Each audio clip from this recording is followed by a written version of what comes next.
Hello everyone, welcome back to my channel Lotus Fiction. कैसे हैं आप सब गाइस? चलिए हम लोग अपनी स्टोरी को स्टार्ट करते हैं। सो गाइस, अब तक हमने देखा था कि विंग ने वांग जी को थप्पड़ मार दिया था। विंग को वांग जी की बातें सुनकर बहुत ज़्यादा गुस्सा आ रहा था, क्योंकि वांग जी ने विंग के साथ बहुत ही गलत बिहेव किया था। और अब वांग जी के सर पर चढ़ा जेलसी का नशा विंग के इस करारे थप्पड़ से उतर गया था। और वांग जी को रियलाइज़ हुआ था कि वो कब से क्या क्या बकवास कर रहा था विंग के बारे में जेलसी के मारे।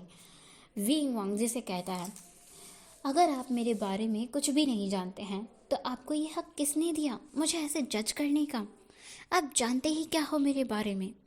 मैं यहाँ काम करता हूँ, इसका मतलब ये नहीं है कि मैं इतना ज़्यादा गिरा हुआ और बिकाऊ इंसान हूँ। बिना किसी के बारे में जाने उसके बारे में ऐसे बोलने का हक किसी ने नहीं दिया है आपको। आप नहीं जानते हैं फिर भी मेरे बारे में इतनी ज़्यादा गंदी बातें बोल रहे हैं। विंग की आंखों में आंसू आ गए थे और उसका गला बिल्कुल भर आया था। विंग वांग जी से कहता है, मैं ये नौकरी ही छोड़ दूंगा। मेरी ये जॉब भी आपके लिए प्रॉब्लम है ना? आप मुझे पहले ही दिन से पसंद नहीं करते हैं, तो मैं ये जॉब छोड़ दूंगा। मैं ऐसे इंसान के साथ काम नहीं करूंगा जो किसी की इज्जत करना नहीं जानते हैं। इनफैक्ट उसे इतने ज़्यादा गलत तरीके से ट्रीट करते हैं। विंग ये सब बातें वांग जी से कहकर उस रूम से निकल जाता है। अब इस बात को बीते हुए एक दिन हो चुका था और वांग जी ये सब सुबह के टाइम डाइनिंग टेबल पर बैठकर सोच रहा था, क्योंकि सभी लोग ब्रेकफास्ट के लिए बैठे हुए थे।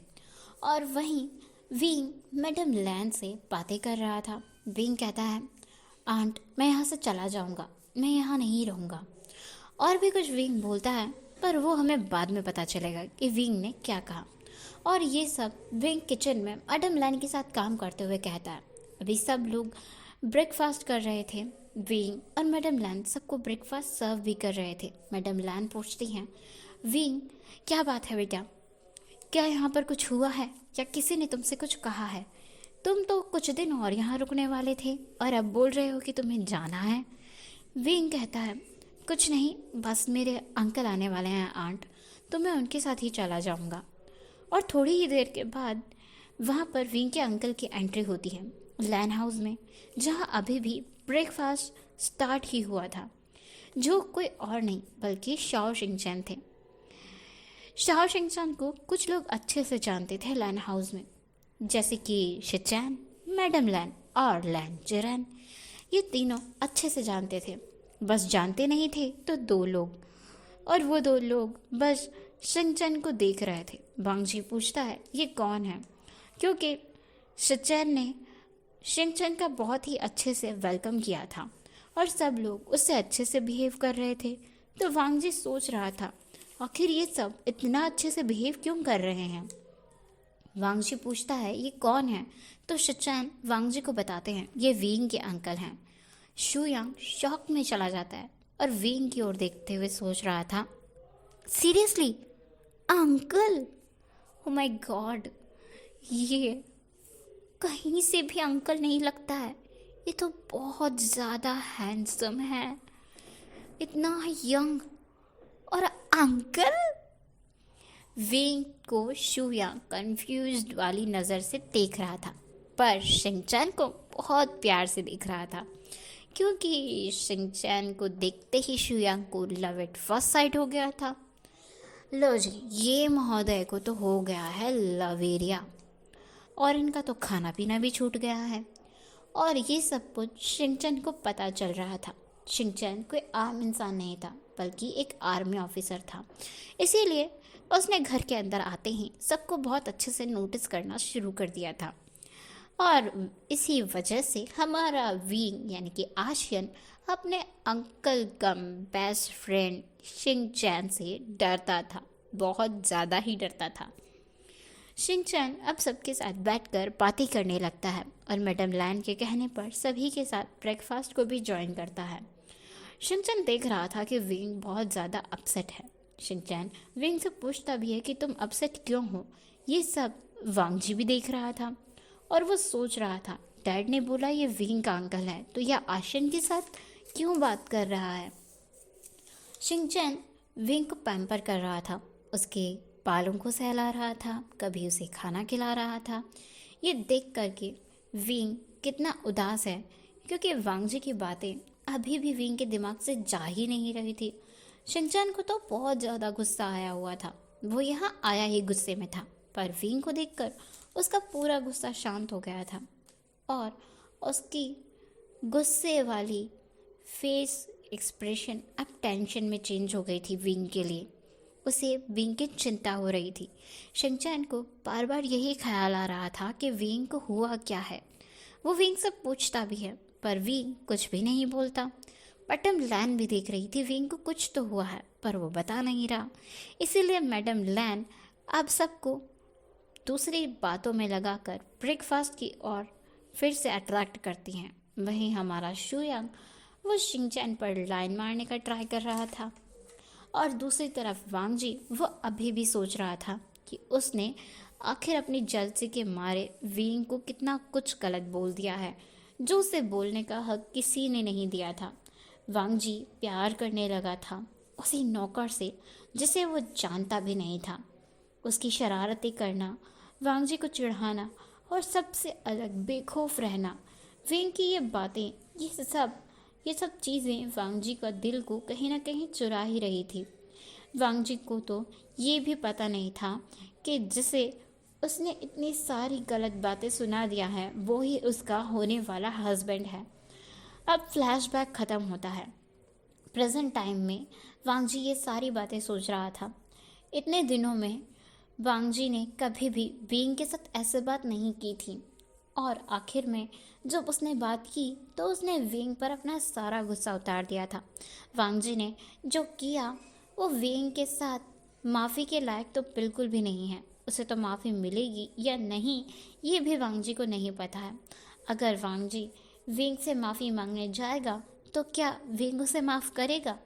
वांगजी कभी किसी के साथ ऐसा बिहेव नहीं करता था। पहली बार उसने किसी के साथ ऐसा कुछ किया था, वो भी उससे जिसे वो प्यार करने लगा था, पर अपनी फीलिंग्स को वो रिजेक्ट कर रहा था, क्योंकि वांगजी तो है ही ट्यूबलाइट। हर बार और उसका रिजेक्शन अपनी फीलिंग्स के लिए। इसका रीज़न भी जान लेते हैं। वांगजी अभी हॉल में ही बैठा हुआ था और वो सोच रहा था, एक वीक पहले उसने विंग को फॉलो करने के लिए एक डिटेक्टिव हायर किया था ताकि वो विंग के बैकग्राउंड के बारे में सब कुछ पता लगा सके, क्योंकि वांगजी को खुद पर अब कंट्रोल रखना मुश्किल होने लगा था। उसका दिल विंग के प्रति आसक्त होता जा रहा था। विंग के साथ लड़ना झगड़ना वांगजी को अच्छा लगने लगा था। पागलों की तरह विंग से बहस करना और उसके बेकार से सवालों को लेकर उसके साथ चिढ़ना चिढ़ाना, एक दूसरे का मजाक बनाना, विंग को उससे अलग अलग तरह से परेशान करना, ये सब वांगजी को पसंद आने लगा था। विंग का उसे ज़बरदस्ती कई बार काम छुड़वा कर अपने साथ और शुयांग के साथ गेम्स खेलने के लिए ले जाना। वांगजी को ये सब कुछ इसलिए पसंद आता था क्योंकि विंग ने वांगजी की रुकी हुई सी लाइफ को अपने इस अतरंगी तरीके से सतरंगी कर दिया था।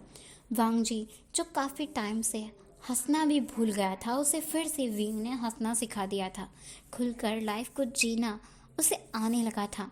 वांगजी अपने रूल्स, रेगुलेशन, बंदिशें जो उसने खुद पर लगा रखी थी वो सब एक एक करके तोड़ने लगा था।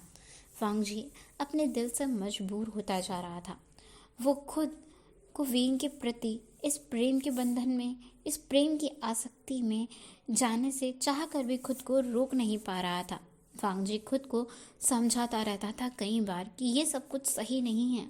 वो विंग से, वो आशियन से प्यार नहीं कर सकता क्योंकि उसकी तो शादी तय हो चुकी है। वांगजी इन सब चीज़ों की वजह से बहुत ज़्यादा परेशान हो रहा था, बहुत ज़्यादा फ्रस्ट्रेट हो रहा था। वांगजी को खुद पर ही बहुत ज़्यादा गुस्सा आने लगा था। वांगजी ऐसे किसी से प्यार नहीं करता था, किसी को ऐसे पसंद नहीं कर सकता था। शादी तो उसकी अभी ही तय हुई है, पर वो पसंद तो किसी को नहीं करता था। अब ये अचानक से क्या हो रहा है? और शादी के लिए हाँ भी तो उसने ही किया था, और तैयारियां भी तो अब शुरू हो गई हैं, वो ना भी नहीं कर सकता है। वांग जी इन सब बातों को बहुत ज़्यादा सोचने लगा था। वांग जी को उस डिटेक्टिव का कॉल भी आया था। उसे आशियन के बारे में कुछ भी पता नहीं चला था। वांग जी उस डिटेक्टिव को भी डांटता है। हमें फिर से फ्लैशबैक दिखाया जाता है। वांग जी जब अपने रूम में एक हफ्ते पहले काम कर रहा था, तो उसे उस डिटेक्टिव का कॉल आता है और वो डिटेक्टिव कहता है, सर आई एम सॉरी, मैं इस इंसान के बारे में कुछ भी पता नहीं लगा पा रहा हूँ, मुझसे ये काम नहीं हो रहा है, आपको पेमेंट देने का कोई ज़रूरत नहीं है। वांग जी जब ये सुनता है, उसे उस डिटेक्टिव पर भी बहुत ज़्यादा गुस्सा आता है और वो उस डिटेक्टिव को बहुत ज़्यादा डांटता है। वांग जी उस डिटेक्टिव को बहुत ज़्यादा सुनाता है और फ़ोन टेबल पर छोड़कर वो वॉशरूम में चला गया था अपने गर्म दिमाग को ठंडा करने के लिए। और उसी दिन गलती से विंग एक बार फिर से वांग जी के रूम में चला गया था। फिर जो वांग जी विंग पर वॉल्केनो की तरह फूटा, वो तो आप सबको पता ही है। वांग जी अपनी ही सोच से बाहर आ गया था और ये सब सोचते हुए वांग जी ने खुद को ही एक थप्पड़ भी मार लिया था, जिस पर अभी तक किसी का ध्यान नहीं था सिवाय शुयांग के। शुयांग ही वांग जी को नोटिस कर रहा था और शुयांग ये सोच रहा था, क्या ये वांग जी पागल हो गया है क्या, खुद को ही थप्पड़ मार रहा है। बाकी सब लोग तो बिजी थे। शुयांग तो शिनचैन पर से अपनी नज़रों को हटा ही नहीं पा रहा था। बार बार उसकी नज़रें शिनचैन पर जाकर ही अटक रही थी।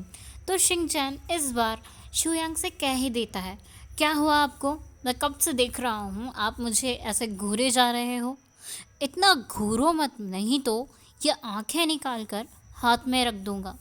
मुझे घूरने की कीमत पता नहीं है आपको। बेचारा शुयांग कहाँ तो हवा में सपने देख रहा था अपनी शादी के, और कहाँ शिनचैन के दिए हुए जोर के झटके से बेचारा नीचे आके गिरा था। शिनचैन के बाद शुयांग को एकदम भीगी बिल्ली बना देती है। शुयांग डरते हुए कहता है, क्या बोल रहे हो आप, उसमें क्या गलत किया मैंने, आप इतने हैंडसम हो तो क्या मैं आपको देख भी नहीं सकता हूँ। मैं शिनचैन ने तुरंत जवाब देते हुए कहा, बिल्कुल भी नहीं, और हाँ ये फ्लर्टिंग स्किल्स, आप बहुत ज़्यादा हैंडसम हो, आपका बॉयफ्रेंड या गर्लफ्रेंड है कि नहीं है, फैमिली वगैरह वगैरह, ये मुझसे तो बिल्कुल भी मत पूछना, ये तुम्हारे लिए ही अच्छा होगा, क्योंकि एडवांस में बता रहा हूँ, मैं इन सब में बिल्कुल भी इंटरेस्टेड नहीं हूँ, फालतू में अपना और मेरा टाइम वेस्ट मत करो।